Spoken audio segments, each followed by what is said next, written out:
if you've been on social media at all, I've actually seen this written about or posted about, and it's this idea of toxic positivity,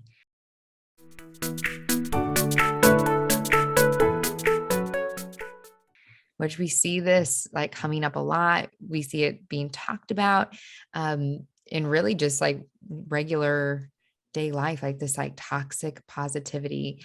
Can you tell us what is toxic positivity? Yeah, so toxic positivity, how I understand it, is this relentless pursuit of positivity in the face of any circumstance, no matter how tragic the circumstance is or how like even potentially inappropriate it is to kind of be positive in that moment, Mm-hmm. right? It's that somebody's coming to you and saying something really awful happened and you're like, well, let's look at the silver lining. Yeah. Yeah. Like, oh, my car broke down. Well, at least this didn't happen. And it's like, Right? At least you yeah, didn't explode after. It's like, yeah, okay, that yeah. doesn't actually help my situation. I'm also glad I didn't explode, I guess, Mm-hmm. to Yeah. give us an example. But yeah. So what are some dangers of this toxic positivity? Yeah, I think the biggest danger, how I understand it, is just that if we lean only in the positivity in the face of something that's actually really sad, the person that we're trying to be positive with can feel really invalidated and feel like their experience is really minimized. Mm-hmm.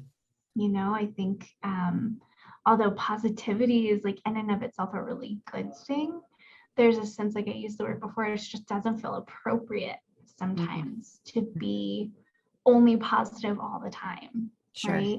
Like the Bible talks about, like, there's that verse that says, rejoice with those who rejoice and mourn with those who mourn, Mm, right?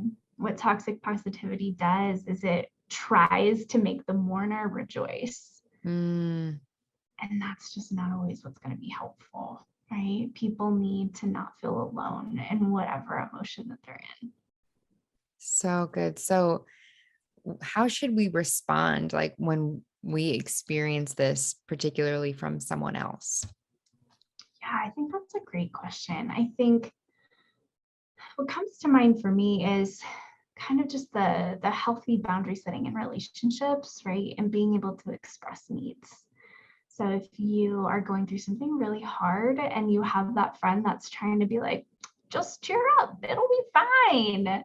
Mhm. If you're kind of noticing that that just rubs you the wrong way and that doesn't feel good, I think it would be really healthy to just let that person know, like, you know what, I really appreciate what you're trying to do, but that's not quite what I'm needing right now. Do you mind if you can just be a Mm, listening ear here? mm. And just express that need and let them know. And if that's not something that they're able to do, then maybe you learn that that person isn't someone that is your go-to and during hard times. And maybe there's somebody that you can have fun with when times are good, but kind of learn the lay of the land in the relationship better as you set those Mm, boundaries. mm. Yeah. So on the flip side of that, what can someone do if they are the one that struggles with toxic positivity?